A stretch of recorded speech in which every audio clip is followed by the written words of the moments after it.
Oke, halo, Assalamualaikum warahmatullahi wabarakatuh. Perkenalkan, nama saya Dinda Nurmawar dengan NIM 872031915514. Saya dari Prodi Pendidikan Ekonomi semester 4. Dengan adanya video ini, saya ingin memenuhi ujian akhir semester saya dalam mata kuliah Manajemen Produksi dan UKM dengan dosen pengapu yaitu Bapak Karyadi MPD. Oke, baiklah. Selanjutnya kita lanjut saja ke bagian materinya. Yang pertama ada pengertian manajemen produksi secara umum. Nah, jadi pengertian manajemen produksi itu terbagi menjadi dua. Yang pertama ada menurut secara umum, dan yang kedua ada menurut para ahli. Nah, kalau pengertian manajemen produksi menurut secara umum, yaitu pengertian manajemen produksi adalah sebagai penataan proses pengubahan bahan mentah menjadi produk atau jasa yang diinginkan sehingga memiliki nilai jual. Jadi manajemen produksi itu memiliki nilai jual ya. Selanjutnya ada lagi di pengertian manajemen produksi menurut Pak ahli. Nah, yang pertama ada menurut Heiser dan Rader.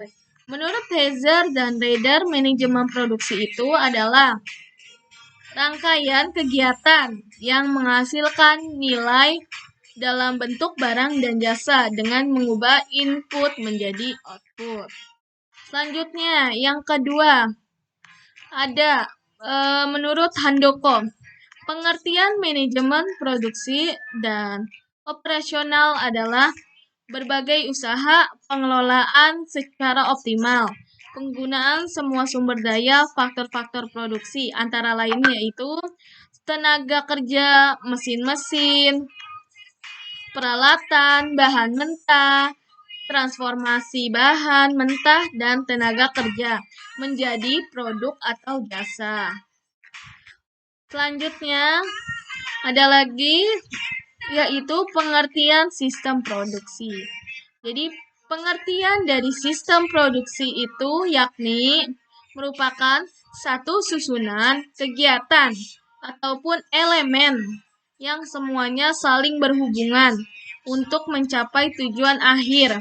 Tidak hanya saling berhubungan, tapi juga semua elemen tersebut akan saling menopang satu dengan lainnya. Selanjutnya, ada lagi dengan kita sekarang masuk ke bagian karakteristik UMKM. Jadi karakteristik UMKM itu ada tiga.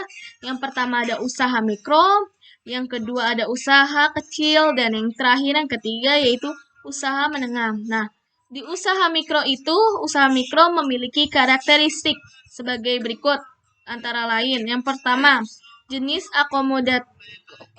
komoditinya berubah-ubah dan sewaktu-waktu dapat berganti produk dan atau jasa. Yang kedua, tempat usahanya tidak selalu menetap atau sewaktu-waktu dapat pindah. Yang ketiga, belum adanya pencatatan keuangan usaha secara baik. Dan yang keempat, ada sumber daya manusianya itu rata-rata sekolah pendidikannya itu SD sampai SMP. Dan yang kelima, ada pada umumnya belum mengenal perbankan dan lebih sering berhubungan dengan rekening. Jadi, para usaha mikro ini dalam menjalankan usahanya itu rata-rata banyak yang meminjam uang kepada rentenir dibandingkan dengan perbankan karena mereka itu belum terlalu mengenal dengan bank gitu. Selanjutnya ada lagi yang keenam, umumnya usaha ini tidak memiliki izin usaha. Selanjutnya ada lagi yang kedua, ada usaha kecil. Jadi apa sih usaha kecil itu? Usaha kecil yakni usaha ekonomi produktif yang berdiri sendiri yang dilakukan oleh orang perorangan atau badan usaha yang bukan merupakan anak perusahaan atau bukan cabang perusahaan yang dimiliki, dikuasai atau menjadi bagian baik langsung maupun tidak langsung dari usaha menengah atau usaha besar yang memenuhi kriteria usaha kecil. Jadi kriteria usaha kecil itu yang pertama ada memiliki kekayaan bersih itu lebih dari 50 juta rupiah sampai dengan banyaknya itu 500 juta rupiah. Itu tidak termasuk dengan tanah dan bangunan ya tempat usahanya. Yang kedua yaitu memiliki hasil jualan tahunan lebih dari 300 juta rupiah sampai dengan paling banyak 2 miliar 500 juta rupiah. Selanjutnya ada lagi yaitu usaha menengah. Jadi usaha menengah yaitu usaha ekonomi produktif yang berdiri sendiri yang dilakukan oleh orang perorangan atau badan usaha. Ya, jadi di usaha menengah itu juga memiliki kriteria. Yang pertama, memiliki kekayaan lebih dari 500 juta rupiah sampai dengan yang paling banyaknya itu 10 miliar rupiah. Tidak termasuk dengan tanah dan bangunan tempat usaha ya. Dan yang kedua, kriterianya ada lagi memiliki hasil penjualan tahunan lebih dari 2 miliar 500 juta rupiah sampai dengan paling banyak yaitu 50 miliar rupiah. Nah, di contoh sini terdapat pegawai ibu-ibu yang sedang melakukan pengrajin kendi atau bisa dibilang dengan pengrajin kendi atau kendi-kendi zaman dahulu ya. Nah, ini itu bisa disebut dengan contoh usaha menengah. Dan yang sampingnya ada lagi usaha kain nih. Ini usaha kain yang diminatin dengan bule ya karena bagus, bahannya halus. Nah, ini bisa disebut dengan usaha menengah. Nah, selanjutnya ada lagi dengan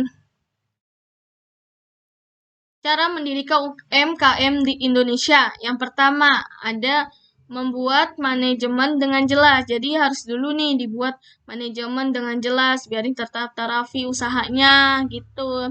Yang kedua, ya jeli melihat peluang. Jadi kita harus tahu nih, wah bagus nggak nih usaha di tempat ini? Peluangnya ada nggak? Gitu. Selanjutnya, yang ketiga ada unggulkan keunikan produk. Dalam membuka usaha itu unggulkan keunikan. Contoh, kamu membuka sebuah makanan, misalkan makanan cimin itu kan atau bisa disebut dengan seblak aja.